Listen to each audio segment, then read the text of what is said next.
There's heart right there. Ribs are right there. Belly area.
Shake the eyebrows.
Well, hi there, you guys. Wow, like,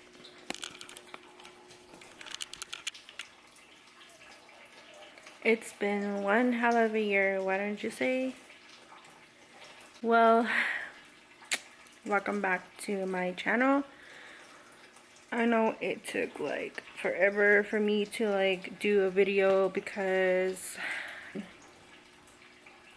I left you guys when I was 20 to 25 weeks, I believe. And I was entering third trimester, I believe. Third trimester was kind of like, it was a breeze, to be honest, because it went by quick. And there was a lot that was going on. First things first, I didn't mention to you guys that I was gestational diabetes. Like, got under my skin because, like, I did a lot of workout pre-pregnancy. I thought I was, like, healthy enough to, like, get through this pregnancy without having to, like, take medications for diabetes.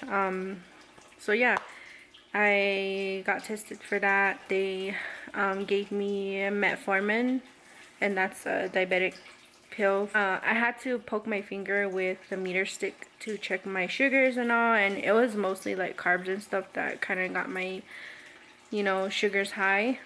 So I did my best to like cut out carbs, but it was so hard because everything is carbs.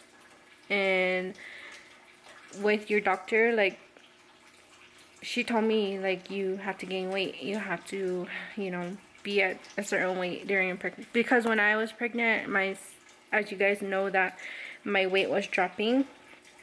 So I lost like 10 pounds.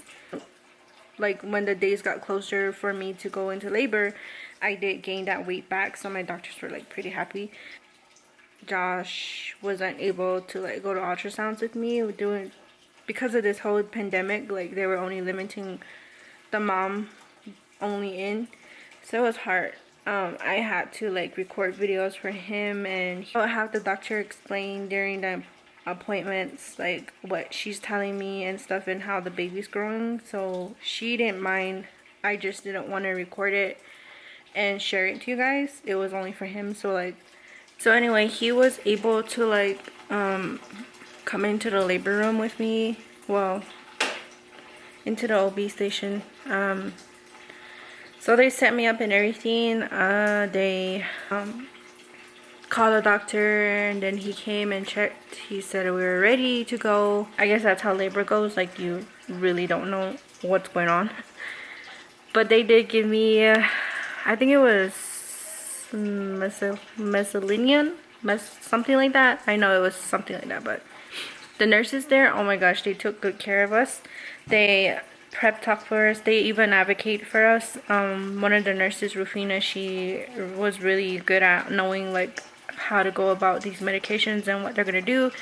She really talked to us and gave us more information. She let us know what's gonna happen. She advocated for me, like, if this is not gonna happen, then I'm gonna ask the doctor to do this for you and stuff like that. Like, yeah, she was really good. So the first night we were there, nothing really happened. We were just like monitoring the baby's heartbeat and everything. We did sleep. Second day, they didn't, like, I guess I didn't really drop. Like, I was only 2 centimeters, I think, dilated. And they're just like, okay, so this is not, well, by the time like nighttime, if we don't see no progression, then we're gonna do another medication, or like they call it a balloon. It's like, I guess they put it inside and then they put water in it so that the cervix can help the cervix open so the baby can come down more, or I can dilate more. It was so they told me that if the balloon doesn't work, then we're gonna have to give you another one to make your labor go up more. And it was that mycelium.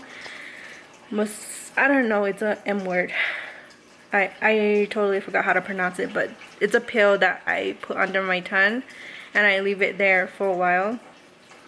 And it's supposed to help, like, I guess, dilate you. I was bleeding.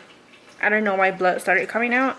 And I was freaking out because I was like, is it supposed to do that? And I went to the bathroom and then I noticed that there was blood coming out of that balloon and like the tube. And I guess it's not supposed to do that. So what they did was, this was a different doctor on shift. And he came and he checked me. And he's like, oh yeah. Like, he looked, I saw worry in his face. Like, he just didn't want to, like, I guess, tell us anything. The balloon was supposed to fall out by itself, and it didn't. He yanked it out, and that shit hurt it. Isn't it supposed to fall out itself? And he just pulled it out. Because they did so much, like, medications for me to dilate quicker, that I'm going to have to be transported to Gallup for possibly, there's like a stronger medication for women to like go through labor faster. That's what they carry in Gallup.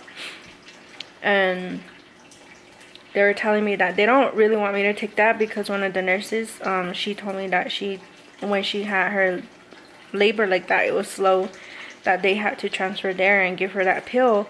And she said that it's worse than water actually breaking on its own, because it's gonna cause a lot of pain. Like contractions are gonna keep coming and coming and coming, and you won't have a break. Like naturally you will get contractions and it'll stop for a while, and then you'll come back, and then that's when they like tell you to push and stuff.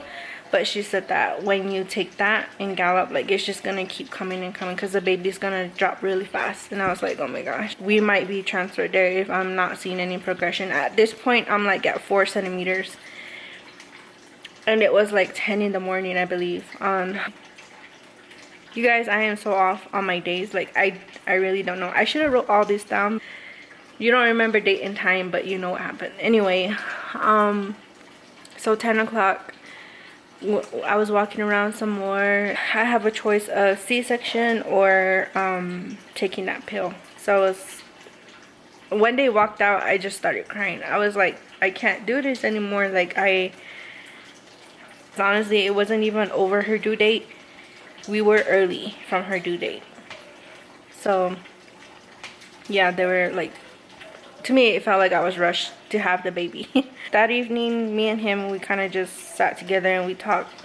He distracted me, and then I, like in my head, I was just thinking like, okay, please God, please let me drop, please let me, I don't want to go to gallop, I don't want to do any of that. Like I want a natural birth, you know, because like every mom wants a natural birth. Nobody don't want to go to C-section, but that sometimes it's better because you want to be like for the sake of your baby. Like 9 p.m. on Wednesday, that's when I was seeing progression. They're like, yeah, you're at 8 centimeters, you're almost there, yay. So I started to feel the pain on my lower back so bad, and I was like telling the nurses, I called Josh. I was like, babe, come here. And I was crying, and I was holding him, and I was like really shaking and like squeezing. I was like, oh my gosh, I feel like I need to push right now. And then that's when he called the nurse, and he told her that she's in pain and could you guys check. And this was like 2 hours after they checked me. Like, oh yeah, I can feel baby's hair right there by your cervix. Your cervix is open, but baby's head is right there, and your water hasn't broke yet. And then I was like, oh my god, I need to push. I was saying that, and she's like, no, don't push yet, but let's get you into the labor room. And then Josh was like, holy shit. And then I was walking, and I was like walking like I was ready to put, wow.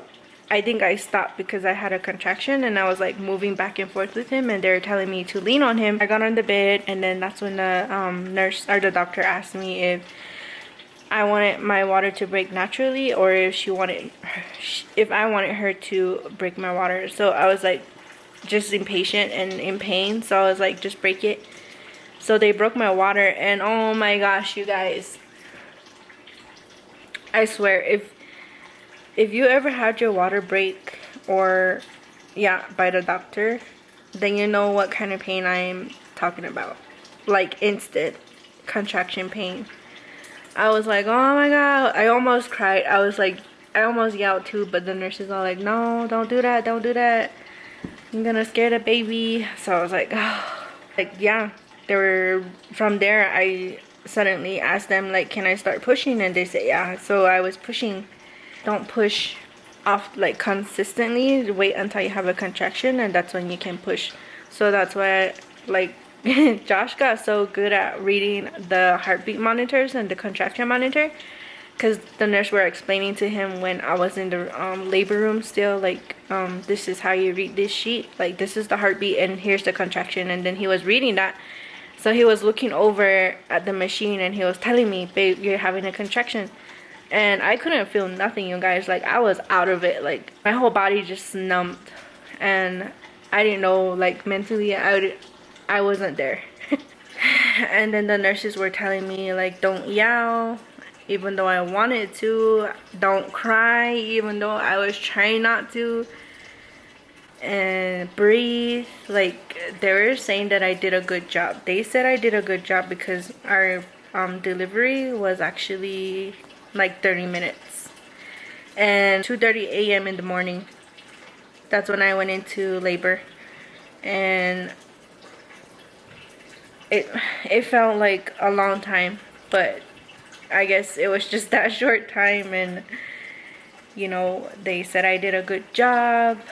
And then, like, the doctor kept saying, okay, baby's head is here, you know, you can feel. So I felt her head coming, and like, I don't know, it's just like, it was such an amazing experience, to be honest. Like,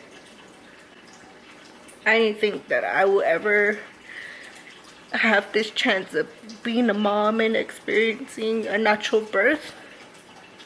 It changed us. It changed us both. You guys, if you've known our relationship since the beginning, like, Josh was always telling me that he don't want kids, and I wanted kids, but I wasn't really sure if I wanted kids because I love kids. But to me, it was like my soul left my body, and it went to go, you know, like, search for her, or like, it brought her. When she came, I came back. I came back a different person, like, and I was like so happy, and I would never regret it. I would never regret having her, especially seeing Josh cry and her being placed on my chest. It was so cool, because like, the doctors were like, oh my god, her eyes are open. Like, she was really looking, she was looking at us, and she cried for a while, just for a while, because I was like, hey baby. Like, I would always talk to her when she was in my belly, and I was talking to her when she came out.